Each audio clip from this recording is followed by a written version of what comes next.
Hey guys, welcome back. Today is going to be a different type of video. I'm trying to do more videos where you guys get to know me a little bit better outside of just makeup and DIY. Today's topic is something that I feel a lot of people go through, but it's not talked about enough. And so I want to share my experience and my journey on this whole thing. I suffer from panic disorder, and it is basically where I suffer from anxiety, and certain life experiences can cause my anxiety, just things that you do in everyday life. Sometimes if I don't use coping skills or a method to try to calm me down, I will go into a full-blown panic attack. This condition is real. It is so real, and it sucks. But you know, you take care of it just like you take care of anything else. It has been about 8 years. I started off with chronic depression, and then after I had my children, it kind of shifted from depression to anxiety. And I know that a lot of people say that they're one and the same. I guess since I've experienced both, I kind of feel differently about that. When I was depressed, and like I said, it was bad. It was like chronic. Like all I would do is sleep all day. I didn't have a desire to do anything, you know. And this type of thing typically runs in a family. Like some people who, you know, suffer from it, well, maybe their grandmother had it, or one of their parents have it. In my case, it wasn't like that. Nobody on my mom or dad's side suffers from depression and anxiety. So it kind of sucked because I didn't really have anybody to mentally and emotionally connect with. I experienced different effects with depression and then different with anxiety. So I'm going to share those with you guys. When I suffered from depression, I didn't want to eat. I didn't go to the bathroom. Like I said, I had no appetite. I lost a ton of weight. I slept probably between 14 to 18 hours a day. I had no desire to do anything. I just kind of felt, of course I felt sad. Questions like, what is my why? Like, why?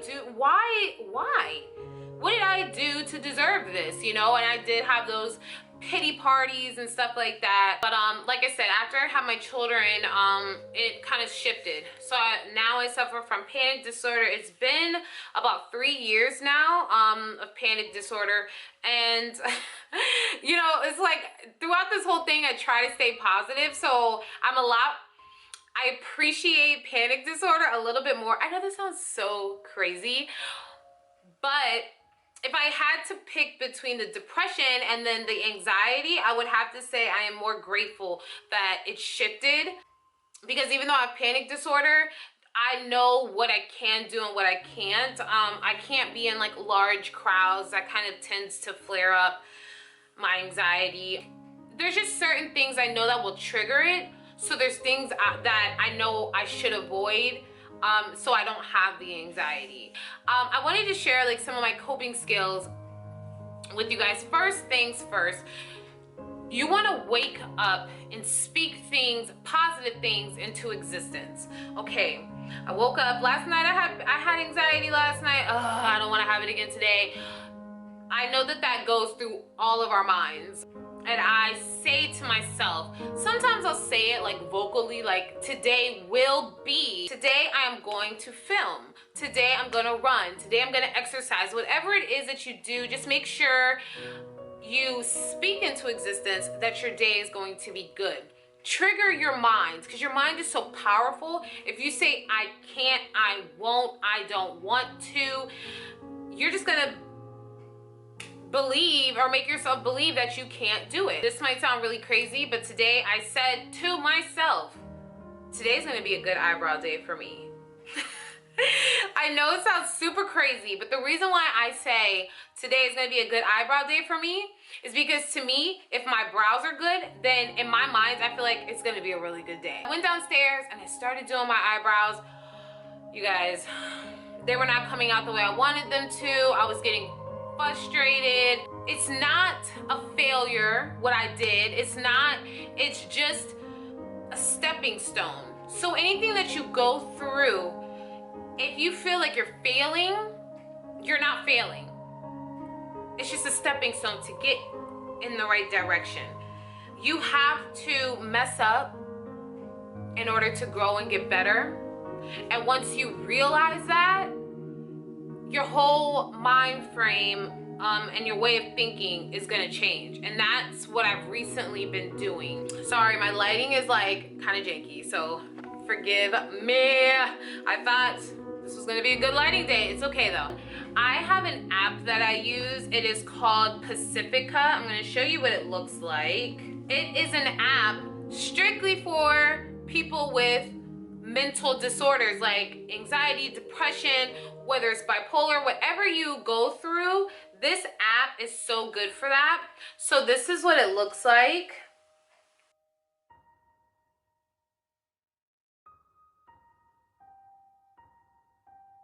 So when you pull it up, you know, it says your thoughts, your moods, and your goals. So I go in here a lot to just jot down how I'm feeling. And you know, you can write your moods down and stuff like that. And another good thing I really love and appreciate about this app so much is typically my anxiety gets bad at night. That is when it's kind of like at its worst. And so it kind of regulates, like, okay, Jasmine gets her anxiety. She's normally writing in this app around 8 to 9 o'clock p.m. So around 8 o'clock, it'll notify me, like the notification, and it just says, how are you feeling? I love that. So this app is really good. They also have like group chats, and it's kind of categorized like, oh, depression, like a depression discussion, anxiety, and you can just talk with people with the same disorder as you. And I just think that that is so good. So the people, whoever it was that made that app, Pacifica, I thank you, because that has helped me so much. Now, you know, like overanalyzing, like that's what I do. I overthink things, I overthink situations, I overanalyze things, but I put that to good use. Instead, and I'm not gonna lie, I'm human, so yes, sometimes I overanalyze about a situation that is not the most positive. Now I kind of change my way of thinking, like, okay, I overanalyze. So overanalyze is something that you love to do. I'm gonna do my darn best to make it flawless instead of saying perfect, because perfection, none of us are perfect. So I'm gonna try to do it to the most flawless extent that I can, which is makeup. Coping skills for me, but it's something that I like to do. It is my job. I'm an artist. It's been on my heart to talk about a little bit more of me personally, like me as a person. You know, people are like, oh yeah, like Jazz, like she's so bubbly, she's so fun, she's so, and it's all that is true. That's none of that is fake. I am very happy, and I am, you know, a very people-oriented type of person. But there's days where I'm just like, my anxiety's bad. Oh, I feel like I can't leave the house because I'm starting to, you know, my mind is starting to race and stuff like that. But I've been feeling led to do this video for a really long time now. And it may be a good thing and it may be a bad, but like I said, at the end of the day, I want my audience and people who follow me to know me and know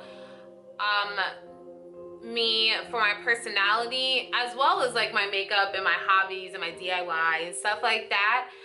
But this is me. I am Jasmine Elise, a makeup artist who suffers from anxiety. They say people with like anxiety and depression, we are very creative people because we have no choice. We're always thinking.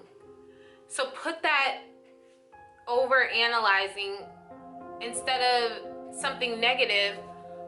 Let's transfer that to something positive. Let's start over analyzing about some good things, and just know that you are not alone. This is something that a lot more people suffer with than people think. Rebuke any negativity, rebuke the devil, re re rebuke all that. Don't let anybody or anything negative get to you. And if there's certain people that are in your life that aren't that good, then distance yourself. You can learn to love people from a distance. But everything's gonna be okay. I love you guys so much. Thank you for taking the time out to watch this video. And I'll see you guys next time. Have a good day. Stay positive and stay smiling. Bye, guys.